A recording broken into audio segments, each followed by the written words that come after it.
Olá, eu sou a doutora Silvia Ramuti e hoje eu venho conversar com vocês sobre a compulsão alimentar. Bom, quem nunca passou pela situação ou ouviu algum conhecido dizendo que estava em alguma celebração, em algum feriado e acabou comendo além da conta e ficou passando mal, né? E que está preocupado em relação a isso, em relação a essa forma que ele está comendo. Isso daí se encaixaria na questão do transtorno de compulsão alimentar periódico? Bom, lógico que esse padrão de ficar comendo até passar mal não é adequado, tá? Mas como o próprio nome diz, precisa ser periódico, precisa ser recorrente, então não se encaixaria.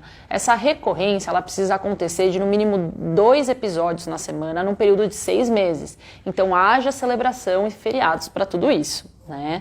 Além disso, quando a gente pensa aí nesse padrão da compulsão alimentar, como que são, né, as características, né? O que difere? Então esse indivíduo, ele come numa velocidade muito mais rápida, tá, do que um indivíduo normal, num período aí de no máximo 2 horas. Tá? Além disso, além dessa velocidade acelerada, ele também come umas quantidades muito maiores. Tá? Outra característica é que ele come essas quantidades mesmo não apresentando fome física. E ele acaba comendo até ele se sentir incomodamente cheio. Tá? Devido a ele saber desse padrão, ele não tem o costume de comer com outras pessoas, porque ele se sente envergonhado diante dessa situação. E ele também não apresenta mecanismos compensatórios inadequados, como por exemplo o uso de laxantes ou forçar a questão do vômito devido a esse excesso de comida. Tá? E posterior a esse episódio, ele acaba sentindo aí uma tristeza, uma certa angústia, um incômodo devido a esse episódio que ocorreu.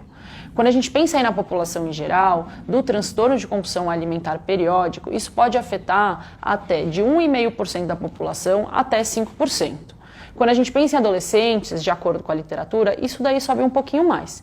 E quando a gente pensa nos indivíduos que são obesos, isso pode subir até 30%. Então, hoje em dia, a gente faz esse link, sim, da compulsão alimentar e o aumento da adiposidade. O indivíduo que tem obesidade, ele muitas vezes ele tem um incômodo dessa imagem física dele e uma preocupação excessiva devido ao peso dele. E, por consequência, ele tem esse mecanismo compensatório e ele acaba tendo aí esse padrão alimentar inadequado através aí da compulsão alimentar. Existem alguns fatores que podem ser predisponentes para o aparecimento aí de transtorno de compulsão alimentar periódico. Então, principalmente quando a gente pensa na questão de transtornos de ansiedade e também depressão, tá? E outras questões aí de doenças mentais que também aumentam aí essa chance. Quando a gente pensa nesse indivíduo, quando está na nossa frente, de uma forma aí de como avaliar ele, de como dar esse segmento dele, a gente tem que botar aí principalmente 3 pilares. Então, o objetivo número 1 vai ser a gente diminuir esses episódios. O objetivo número 2, a gente vai precisar aí fazer com que ele sinta mais confortável, apresente um bem-estar, se sinta bem com a situação. E o terceiro, a terceira questão primordial é a gente pensar nessa questão do peso, de manter o peso ou diminuir no caso se ele estiver acima do peso. Como eu falei, é mais comum nos indivíduos obesos, mas isso não quer dizer que se você não estiver acima do peso, isso não pode estar acontecendo com você. Tá?